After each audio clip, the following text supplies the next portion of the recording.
Good afternoon everyone, मैं अभिषेक गिरी स्वागत करता हूं आप सभी का महेंद्र आज के ऑफिशियल यूट्यूब चैनल पे।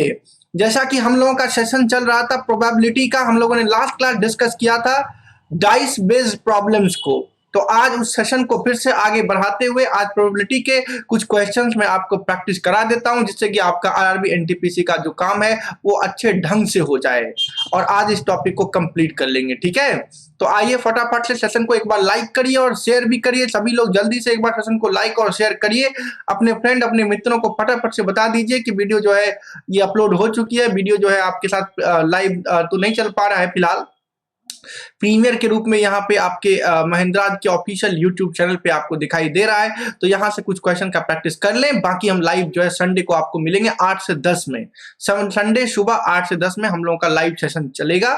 हम लोग वहां मिल करके 2 घंटे डिस्कशन करेंगे पूरे रेलवे के मैथमेटिक्स के पेपर का। ठीक है, फटाफट से आ जाइए सभी लोग। चलिए पहला क्वेश्चन से मैं शुरू करता हूं।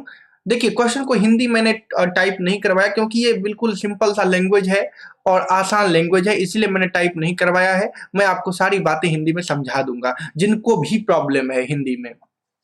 ठीक है, देखिएगा क्या बोलता है कि a dice is thrown once. First question हम लोग डिस्कस कर रहे हैं। सभी लोग ढंग से पढ़िएगा और आंसर बताइएगा। सभी लोग कमेंट बॉक्स में आंसर बताते रहिए, मैं देखता हूं बाद में हर एक कमेंट को कौन लोगों ने क्या आंसर किया। तो एक एक जितने भी लोग यहाँ अभी तक जुड़ चुके हैं मेरे साथ, सभी फटाफट से आंसर करिए। क्या बोलता है, a dice is thrown once. एक डाइस को एक बार थ्रो किया गया। What is the probability of occurrence of an odd number on upper face. अब बताइए जब डाइस को थ्रो करेंगे तो सैंपल स्पेस तो आपको पता है, सैंपल स्पेस कितना होता है 6, ये तो आपको पता है। एनएस के बारे में आप जानते हैं 6 हो गया। जहां तक बात है एनई के बारे में, नंबर ऑफ फेवरेबल केसेस के बारे में, तो आप जानते हैं कि डाइस में 1 से लेकर 6 तक का नंबर होता है और अपर फेस पे ऑड नंबर आए मतलब नंबर ऑफ फेवरेबल केस, जैसा इवेंट आप चाहते हैं वो कितना केस बन रहा है। तो आप बोलेंगे 1 से लेकर के 6 तक में सर ऑड नंबर 3 है, 1 3 और 5। इसका मतलब जो आप चाहते हैं वो आपका कितना निकल के आया, फेवरेबल केस 3। और किसी घटना की प्रोबेबिलिटी कैसे डिफाइन होती है तो आपको पता है नंबर ऑफ फेवरेबल केसेस और नंबर ऑफ सैंपल स्पेस का रेशियो होता है। तो आंसर क्या हो जाएगा 1/2। क्लियर है? सबको समझ में आ रही है चीजें, कोई दिक्कत? चलो नेक्स्ट क्वेश्चन। आज मैं 10 क्वेश्चन का प्रैक्टिस करा देता हूं कम से कम। देखिए क्या लिखा है,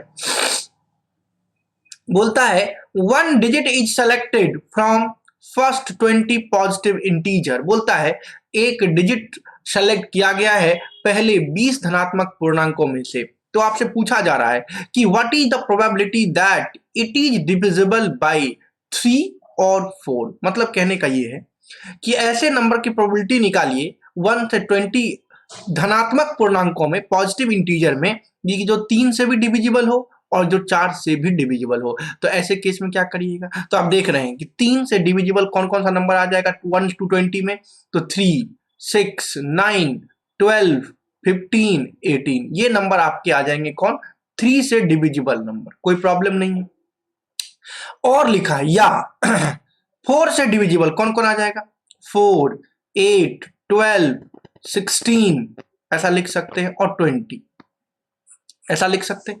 बताइए 1 से लेकर के 20 तक में अगर 3 से डिविजिबल की बात करें तो 3, 6, 9, 12, 15, 18 कोई दिक्कत नहीं है। उसके बाद 4 से डिविजिबल की बात करें तो 4, 8, 12, 16, 20 कोई दिक्कत की बात नहीं है। लेकिन दिक्कत एक है, दिक्कत क्या एक है कि दोनों ये 12 यहां भी और 12 यहां भी दोनों जगह आप देखेंगे कि 12 जो है कॉमन है। जब भी कॉमन इवेंट हो, मान लीजिए आपको बोला कि प्रोबेबिलिटी या तो 3 से डिविजिबल का निकालना है और 4 से निकालना है। अगर आप सिर्फ 3 का यहां से सोचेंगे, सिर्फ 3 का अगर सोचते हैं मान लीजिए, तो आपके पास फेवरेबल केस कितना बचा, 1, 2, 3, 4, 5, 6। तो लिखेंगे आप 6 अपॉन कितना डिजिट है, पॉजिटिव डिजिट, पॉजिटिव इंटीजर कितना है 20, तो उसमें से एक निकालना है तो क्या हो जाएगा 20CO। तो 6 अपॉन 20 ये किसकी प्रोबेबिलिटी हुई कि नंबर 3 से डिविजिबल हो। अच्छा अब सुनिए, और लिखा है तो आपको इतनी बातें तो पता होगी ना कि और अगर लिखा हो या हिंदी में या लिखा हो इसका मतलब क्या होता है प्लस, ये ध्यान रखना। और अगर एंड लिखा हो, एंड, इसका मतलब क्या होता है हिंदी में ऐसे और लिखते हैं ऐसे। देखिए और इसका मतलब क्या होता है, मल्टीप्लाई। इसको बोलते हैं फंडामेंटल प्रिंसिपल ऑफ काउंटिंग।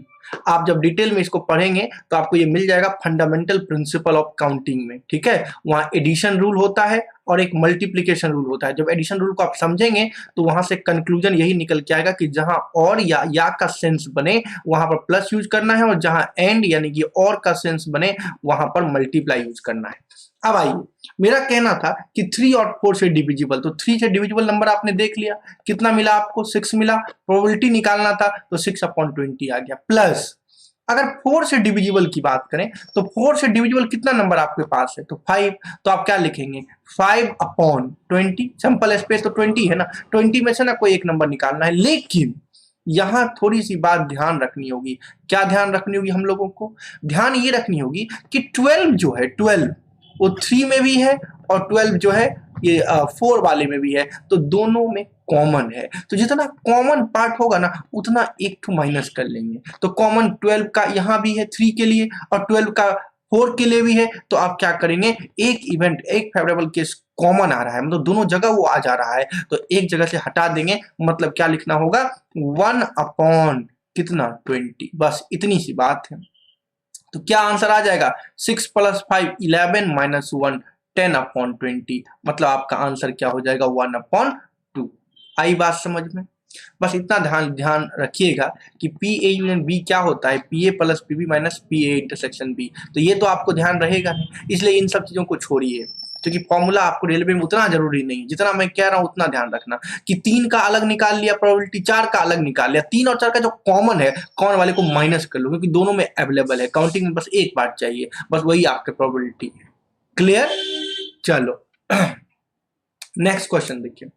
ये एसबीआई पीओ 2013 का पूछा हुआ है। एसबीआई पीओ 2013 का क्या क्वेश्चन बोला जा रहा है कि a dice is throne twice, एक डाइस को 2 बार थ्रो किया गया। तो पहले तो दिमाग में फिक्स हो जाना चाहिए कि 2 बार अगर थ्रो किया गया डाइस को तो 6 का स्क्वायर यानी कि 36 आपका सैंपल स्पेस, कोई दिक्कत नहीं है।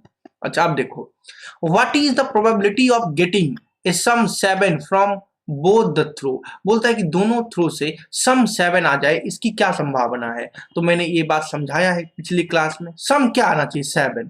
तो मैंने क्या समझाया था कि एक आपको लेना है सबसे मिनिमम, क्या लेना है, मिनिमम पहले डाइस का, और सेकंड वाले का लेना है मैक्सिमम।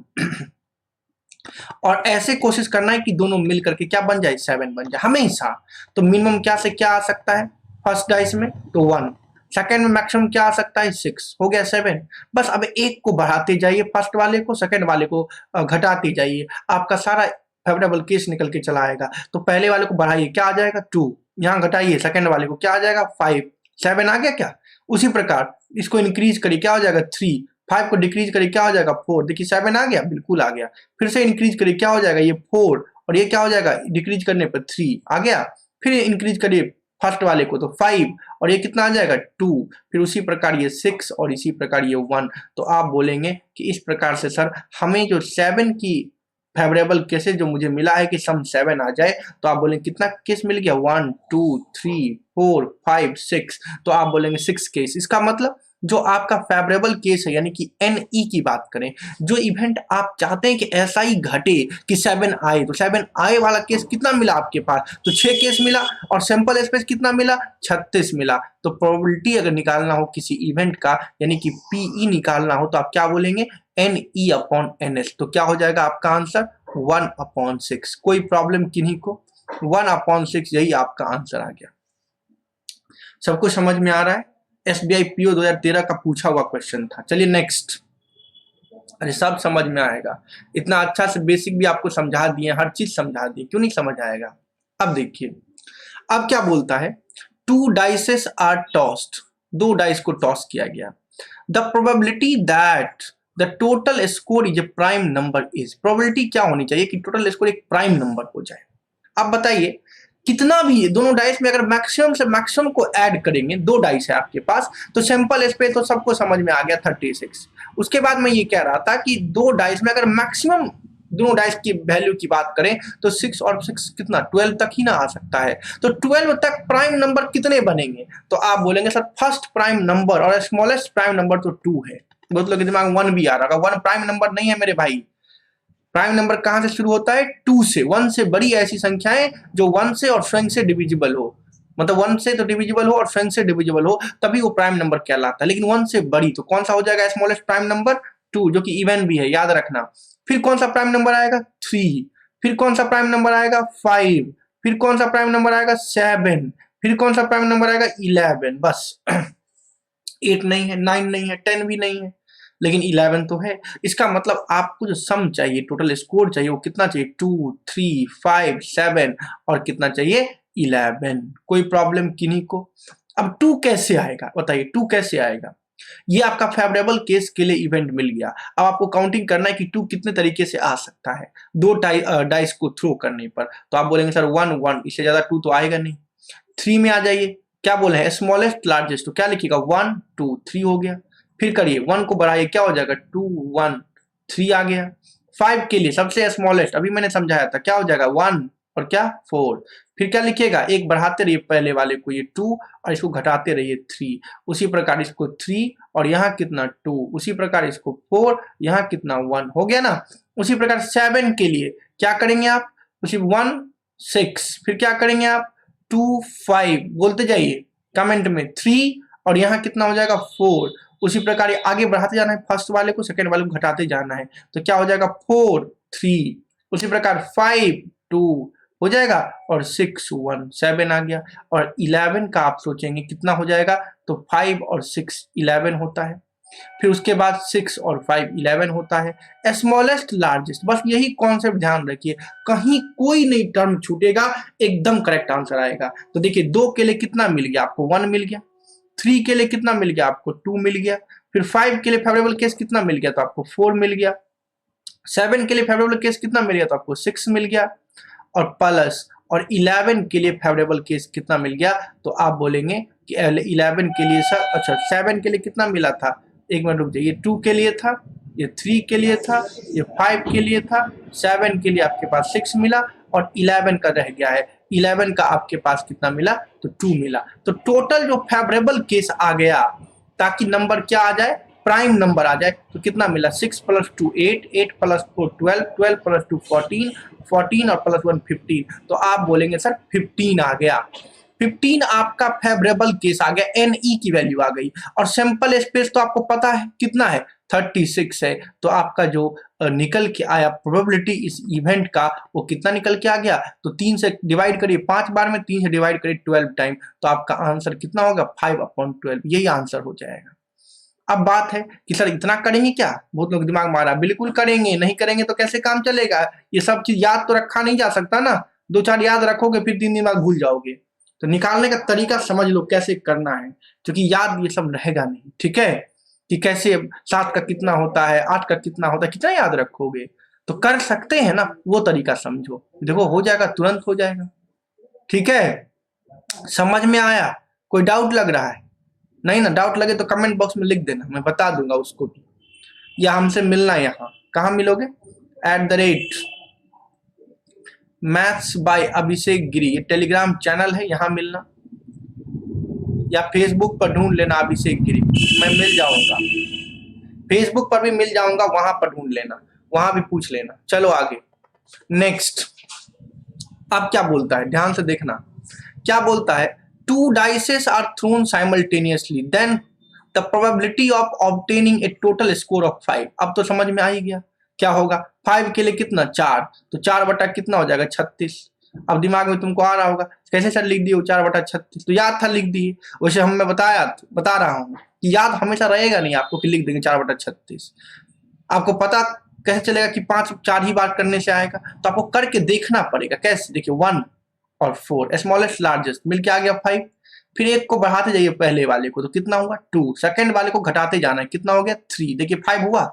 फिर इसको बढ़ाइए, कितना हो जाएगा? 3। इसको घटाइए, कितना हो जाएगा? 2। फिर क्या हो जाएगा? ये बढ़ाते जाइए 4, सेकंड वाले को घटाते जाइए, कितना होगा? 1। अब देखिए यही ना 5 आया। तो 5 के लिए फेवरेबल केस कितना मिला? 4 केस मिला। सिंपल स्पेस 2 का डाइस का उछालने पर कितना होता है? 36। तो आपका आंसर कितना होगा? 1/9। अरे 5 का इससे पहले भी किए थे इसलिए लिख दिए। अरे देखो ना यहाँ 5 का नहीं किए थे। इसलिए जल्दी से लिख दिए। ये अब क्या है कि अब याद तो रहेगा नहीं ना, तो आपको करना है, ये चीजें पता होना चाहिए कैसे किया जाता है, बस हो जाएगा आंसर। अब देखो और मैं दिखाता हूं, अब ये कर लोगे। 2 dice are thrown simultaneously, the probability of obtaining a total score of 7 is, कर लेना, ये सब मैं नहीं बताऊंगा। अब मैं बताता हूँ थोड़ा दूसरा टाइप का, देखो ये, अब ये बैग वाला क्वेश्चन देखो, ये आपका SBI PO 2013 का पूछा हुआ सवाल है, मैं चाहता हूँ इसको बता दूं। देखो एक बैग है, ये ऐसा ही टाइप का क्वेश्चन आपके रेलवे NTPC में 1-2 देखा गया है कि अगर ये बैग है, इसमें कितना ब्लू बॉल है, 7 ब्लू बॉल्स है, ठीक है, फिर 5 आपके पास येलो बॉल्स है, तो आपको क्या बोला, if 2 balls are selected at random, 2 ball निकालना है, एट रैंडम निकालना है। तो सैंपल स्पेस के बारे में मैंने लास्ट क्लास बताया था आपको कि टोटल बॉल्स कितने हो गए, बताओ टोटल बॉल्स कितने हो गए, तो आप बोलोगे 12 बॉल है सर टोटल, 2 निकालना है, 2 बॉल निकालना है, तो 12C2 लिखोगे, बताओ जल्दी से, अरे 12C2 होगा। और बोलता है what is the probability that none is yellow, कोई येलो नहीं चाहिए तो येलो छोड़ दो ना, अरे येलो नहीं चाहिए तो येलो को छोड़ो, खत्म करो इसको, तो कौन सा सेलेक्ट करना होगा, ब्लू वाला, तो ब्लू वाला कितना बॉल है 7, उसी में से 2 ले लो, 7C2, बस हो गया आंसर। तो क्या लिखोगे, 7C2 को सॉल्व करने मैंने बताया था 7 × 6 अपॉन फैक्टोरियल 2, ऐसा, नीचे क्या बताया था मैंने 12 × 11 अपॉन फैक्टोरियल 2, तो फैक्टोरियल 2 की वैल्यू तो 2 ही ना होती है, तो वही मैं लिख देता हूँ 2, और यहाँ भी 2। अब देखो 2 से 2 कैंसिल हो गया, तो बच गया कितना 7 × 6 अपॉन 12 × 11, 6 से कट गया कितनी बार में, 2 बार में, तो आपका आंसर कितना हो जाएगा 7/22, यही आपका आंसर आ गया। आई बात समझ में, बताओ कितना आसान है, यही पूछता है बैंक में भी, लेकिन बैंक में थोड़ा सा अब चेंज होते हुए जा रहा है, अब ये सब क्वेश्चन रेलवे के लिए बन गया है, रेलवे में वैसा क्वेश्चन पूछेगा जो पहले बैंक में आया करता था। अभी लाइव क्लास नहीं चल पा रही आप लोगों की, मैं समझ रहा हूँ, बहुत लोग कमेंट भी करते रहते हैं, लेकिन उसके लिए मैं आपको सॉरी भी बोला हूँ कि मैं कुछ काम से अभी घर आया हुआ हूँ, अभी घर पे जो है नहीं है, यहाँ पर है नहीं ब्रॉडबैंड, तो ब्रॉडबैंड नहीं होने की वजह से मैं जो हूँ डायरेक्ट लाइव क्लासेस नहीं ले पा रहा हूँ। फिर मैं वापस जाऊंगा जिस सिटी से मैं क्लास ले रहा था आप लोगों का, वहाँ जल्दी मैं वापस जाने वाला हूँ, फिर वहाँ से क्लासेस चलेगी। वैसे मैंने आपको बता दिया है कि संडे को जो है क्लासेस हम लोगों की लाइव होगी 8 AM to 10 AM में। जरूर ये इन्फॉर्मेशन सभी जगह शेयर करिएगा, हम लोग मिलेंगे। चलते हैं अब नेक्स्ट क्वेश्चन की ओर, बहुत सारे क्वेश्चन है आपके लिए मेरे पास। देखिए एन अर्न कंटेन, अर्न का मतलब है बर्तन, एक बर्तन में जो है क्या क्या है, तो देखिए आपको बोला है 4 green ball, 4 green marbles, 5 blue marbles, 2 red marbles और 3 येलो मार्बल्स है, ऐसा दिया गया है। अब बोलता है if 4 marbles are drawn at random, अगर 4 मार्बल्स निकालना है तो आपके पास टोटल मार्बल्स है कितना, तो 5 4 9 2 11 3 14, इतने मार्बल्स हैं आपके पास, निकालना कितना है 4 मार्बल्स निकालना है, तो 14 मार्बल में अगर 4 मार्बल निकालना है तो क्या ऐसा लिख सकते हैं 14C4 सैंपल स्पेस, सभी लोग बताना क्या 14C4 लिख सकते हैं सैंपल स्पेस, बोलोगे बिल्कुल लिख सकते हैं। फिर बोलता है what is the probability that 2 are blue and 2 are red, बोलते हैं कि प्रोबेबिलिटी संभावना निकाली किस चीज का, 2 ब्लू हो 2 रेड हो, मेरी बात समझना, 2 क्या हो ब्लू हो और 2 क्या हो रेड हो। तो मैंने कैसे समझाया है आपको, अरे मैंने कैसे समझाया आपको कि जो NE/NS प्रोबेबिलिटी का जो फॉर्मूला है उस NE का मतलब होता है नंबर ऑफ फेवरेबल केस, तो फेवरेबल केस निकालना पड़ेगा ना, फेवरेबल केस क्या है, या तो ब्लू या तो रेड, यही ना फेवरेबल केस है, तो ब्लू आपके पास कितना है 5, उसमें से 2 आना चाहिए, तो 5C2 लिखोगे, 5C2 लिख दोगे। और देखो 2 आर ब्लू एंड लिखा हुआ है, एंड का मतलब मैंने बताया था ना मल्टीप्लाई, तो लिखो मल्टीप्लाई, ठीक है। और क्या चाहिए, बोलता है 2 आर रेड, तो रेड कितना बॉल आपके पास है 2, तो 2 में 2 चाहिए, 2 का 2 2C2, कोई प्रॉब्लम। अब इसको सॉल्व करोगे तो सॉल्व खुद से किया करो, ठीक है, मैं लिख के छोड़ दूंगा, मैं इसको कर देता हूं फिलहाल के लिए। 5 × 4/2, 2C2 का मतलब 1 होता है, NCN का मतलब क्या होता है 1 होता है, दोनों में दोनों सेलेक्ट कर लिए, अपॉन क्या हो जाएगा 14 × 13 × 12 × 11, और 4 का क्या लिखते हैं फैक्टोरियल, तो 4 × 12 2 24, और यही ना समझाया था 14 को 4 बार खोलना है, तो 14 13 12 11, और 4 का फैक्टोरियल वैल्यू कितना हो जाएगा 24, बस इसको सॉल्व करना है। 12 से देखिए 2 बार में कैंसिल, ये 2 से 2 ये भी कैंसिल, तो आपको ऊपर में क्या बच गया 5 × 4 बच गया, नीचे में क्या बच गया 14 × 13 × 11 हो गया। 2 दूना 4 कट गया, 2 सत्ते 14, तो आप बोलेंगे 10/91 × 11 मल्टीप्लाई करिए तो 1 9 1 10 का 0, 1 9 1 10, ये आ जाएगा 10/1001, यानी ऑप्शन नंबर ए। तो अब ये सब सॉल्व खुद से कर लेना, कॉन्सेप्ट को पकड़ लो, कॉन्सेप्ट को समझ लो, कोई प्रॉब्लम नहीं होने वाली, ठीक है। प्रोबेबिलिटी में हमें लगता है रेलवे में तो प्रॉब्लम होने से रही, बिल्कुल नहीं होगी। अब देखो बहुत लोगों के दिमाग में चल रहा होगा सर एटलीस्ट वाला एक करवा देते, वो भी मैं लेके आया हूं, देखना। बोलता है if 3 marbles are drawn at random, what is the probability that at least one is yellow? बिल्कुल करा देता हूं। बॉल कितना आपके पास था 5 4 9 2 11 3 14, 14 बॉल में कितना ड्रॉ करना है 3, तो 14C3, ये क्या हो गया आपका, ये क्या हो गया आपका सैंपल स्पेस आ गया। और आपको फेवरेबल केस चाहिए, आपको क्या चाहिए फेवरेबल केस चाहिए। फेवरेबल केस कितना हो जाएगा, तो फेवरेबल केस अगर आपको निकालना हो तो देखिए फेवरेबल केस है एटलीस्ट वन इज येलो। अच्छा एटलीस्ट का मतलब समझते हो, एटलीस्ट का मतलब क्या होता है, एटलीस्ट हिंदी में बहुत लोग बोलेंगे कम से कम, कम से कम ऐसा मतलब होता है। अब एक एग्जांपल समझो, जैसे मान लो किसी ऐसे रिलेटिव के यहाँ गेस्ट बन के आप गए, कोई रिलेटिव के यहाँ आप गेस्ट बन के गए और वो रिलेटिव जो है आपके लिए एक प्लेट में 4 रसगुल्ला लेके आया। क्या लेके आया, अरे क्या लेके आया 4 रसगुल्ला लेके आया। आप बोलते हैं कि नहीं नहीं हम तो खा लिए, खा के ही घर से चले थे, हम तो नहीं खा पाएंगे, थोड़ा सा भी नहीं खा पाएंगे, ऐसा आपने उसको जवाब दिया। जनरली लोग ऐसा ही करते हैं, फॉर्मेलिटी, अरे हम तो खा के ही आए हैं, क्या खाएंगे, पेट भरा हुआ है, लोग ऐसा बोलते हैं। आप ऐसा बोले, लेकिन आपने ऐसा सेंटेंस सुना होगा, फिर वो क्या बोलते हैं आपको, अरे थोड़ा एटलीस्ट एक रसगुल्ला खा के जाइए, एटलीस्ट एक रसगुल्ला खा लीजिए, कम से कम एक रसगुल्ला खा के जाइए, ऐसा आपको बोला गया। इसका मतलब क्या हुआ समझते हैं, इसका मतलब कि आपके लिए उस प्लेट में 4 रसगुल्ला आया था, वो चारों आप खा सकते थे, कम से कम एक खाना है, मतलब एक तो खाना नेसेसरी है, मैंडेटरी समझ लीजिए, एक तो खाना ही है, 2 भी खा सकते हैं, 3 भी खा सकते हैं। अब प्लेट में 4 है तो 4 ही ना खाइएगा, क्या और मंगवा के खाइएगा, तो 4 ही खाइएगा। मतलब जितना मैक्सिमम संभावना है, कम से कम का मतलब शुरू में कम से कम अगर लिखा है 1, इसका मतलब एक तो चाहिए ही, एक से ज्यादा 2 3 जहां तक पॉसिबिलिटी है वहां तक आप ले सकते हैं, कोई दिक्कत नहीं है, ठीक है। तो येलो बॉल आपके पास कितना है 3 है, लेकिन बोलता है कि एटलीस्ट 1 येलो चाहिए, कम से कम एक येलो। तो आपके दिमाग में ये आएगा ना कि अगर एक येलो ले लेते हैं तो येलो कितना हो गया 3C1, ये लेना ही पड़ेगा।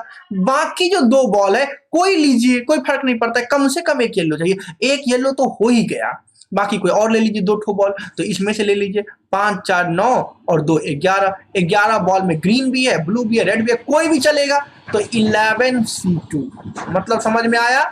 या क्या हो सकता है, या अभी हुआ नहीं है तो एक ही तो आया है येलो बॉल, या क्या पॉसिबिलिटी है या येलो 2 आ जाए, ये भी तो मतलब होता है। इसका मतलब क्या करिएगा 3C2, 3 येलो बॉल है, कोई 2 उसमें से ले लीजिए, येलो 2 आ गया, बाकी अभी 3 बॉल चाहिए था मुझे, तो एक बॉल और लेना पड़ेगा, तो हमारे पास रिमेनिंग बॉल्स कितने हैं ग्रीन ब्लू और रेड के, तो 11 बॉल है, तो उसमें से एक ले लीजिए, तो कितना हो गया 11C1, ऐसा हो गया। या क्या पॉसिबिलिटी है कि आप तीनों का तीनों येलो ही ले लीजिए, या क्या पॉसिबिलिटी है कि तीनों का तीनों येलो ही ले लीजिए, तो तीनों का तीनों येलो का मतलब क्या हुआ 3C3, ये आपका आंसर आएगा सॉल्व करके।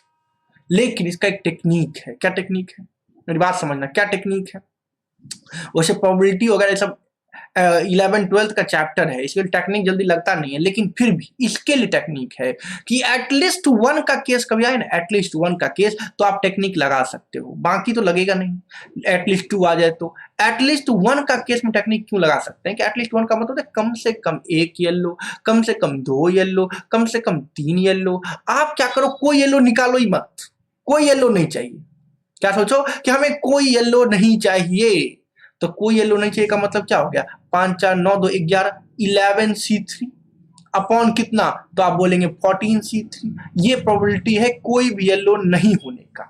अब बताइए कोई भी येलो नहीं होने का या येलो होने का, दोनों मिलके प्रोबेबिलिटी तो एक ना होती है। अरे किसी घटना के होने की और किसी घटना के नहीं होने की, दोनों की प्रोबेबिलिटी जो है दोनों ऐड करके तो वो नहीं होगा ना। अगर 60% किसी घटना के होने की प्रोबेबिलिटी है तो 40% नहीं भी होने की प्रोबेबिलिटी समझते हैं। इसका मतलब दोनों मिलके कितना परसेंट समझते हैं? 100%। अगर आधा चांस है किसी घटना के होने की तो आधा चांस है किसी घटना की नहीं भी होने की। आई बात समझ में? तो हम अगर येलो एटलीस्ट वन येलो लिखा हुआ था तो हम लोगों ने क्या सोचा कि कोई भी येलो ना हो, कोई भी येलो ना हो। तो इसका मतलब कोई भी येलो ना हो को अगर हम पूरी प्रोबेबिलिटी 1 में से माइनस कर लेंगे तो बाकी येलो होने की संभावना आ जाएगी। तो येलो होने में एक भी येलो होगा, येलो होने में दो भी येलो होगा, येलो होने में तीन भी येलो होगा। आई बात समझ में? तो इस प्रकार से आप सॉल्व करेंगे तो ये आसानी से हो जाएगा। ऐसे भी कर सकते हैं 1 माइनस 11C3 जानते हैं ना, 11 इंटू 10 इंटू 9। अरे नहीं होगा, 11 इंटू 10 इंटू कितना 9। नीचे क्या लिखना होगा? फैक्टोरियल 3 की वैल्यू 6 छोड़ दो, नीचे भी चूंकि आएगा। यहाँ लिख दो 14 13 और 12, ऐसा लिख सकते हैं। इसमें भी आएगा फैक्टोरियल 3 की वैल्यू 6, दोनों कैंसिल हो जाएगा तो हटा दो इसको, खत्म। अब इसको सॉल्व कर लो, 3 तिया 9 3 चौका 12, ऐसा आ जाएगा। फिर 2 दूना 4 2 पंचे 10, ये भी कैंसिल हो गया। अब तो नहीं कटेगा ना, तो नहीं कटेगा तो मल्टीप्लाई कर लीजिए फटाफट। 11 पचे 55 दिया कितना होगा? 165 बाई कितना, नीचे कर लीजिए मल्टीप्लाई, 169 और 3 172, 169 3 172 10 182 हो गया ना, उसका डबल 364। ये आंसर आ जाएगा, ऑप्शन नंबर सी। आई बात समझ में? या इसको करोगे तब भी वही निकल के आएगा 165/364। प्रोबेबिलिटी समझ में आया? तो आपके एग्जाम में जितना देखो ट्रेन की घंटी बज रही है पीछे से, ऐसे जगह है जहाँ ट्रेन बहुत चलती है, मेरा घर। अब देखो मेरा कहने का ये मतलब है कि आप लोग जो है अब फिर से हमसे कल भी मुलाकात करिएगा। कल कुछ नया क्वेश्चन लेके आएंगे आप लोगों के लिए, इस प्रोबेबिलिटी से नहीं, थोड़ा अलग चैप्टर के, मिक्स्ड भी हो सकता है, ठीक है। तो कल हम लोग फिर इसमें सेशन में मिलेंगे। उसके बाद हम लोग मिलेंगे संडे के सेशन में, ठीक है। संडे को हम लोग फिर से मिलेंगे सुबह 8 AM में। तो तैयार रहिएगा, कल शनिवार है, कल भी हम लोग मिलेंगे, कल भी सेशन चलेगा और हम लोग डिस्कस करेंगे। प्रोबेबिलिटी में अब कोई दिक्कत नहीं आएगी, जितना मैं पढ़ा दिया हूँ। 3 दिन क्लास चली है आपकी, तीनों वीडियो को अच्छे से आप देख लें। थोड़ा सा भी आप पढ़ने वाले हैं, थोड़ा सा अच्छा अगर आप चाहते हैं, मन में दृढ़ संकल्पित हैं कि हमको ये चीज सीखना है, तो आप इस तीनों वीडियो से बिल्कुल सीख पाएंगे। फिर भी कोई कंफ्यूजन है तो मैं बार बार कहता हूं आप मुझे यहाँ मिला करें, @maths by Abhishek Giri Telegram channel पे आ जाएं और मुझसे जितना भी क्वेश्चन करना है वो आप यहाँ मुझसे करें। मुझे पर्सनली मैसेज करके भी आप पूछ सकते हैं, कोई दिक्कत। चलिए, थैंक यू एवरीवन। आज के सेशन को यहीं पे रोकते हैं, फिर आपसे जल्दी मुलाकात होगी लाइव सेशन में। तब तक के लिए बहुत बहुत आप लोगों सभी का धन्यवाद। आप लोग ये डिस्कस ना करें कि लाइव चल रहा है कि प्रीमियम चल रहा है, क्या चल रहा है। मैं कह तो रहा हूँ ये रिकॉर्डेड वीडियो आपके पास पहुंचेगी, क्योंकि मैं किसी काम में थोड़ा व्यस्त हूँ, इस वजह से नहीं ले पा रहा हूँ लाइव।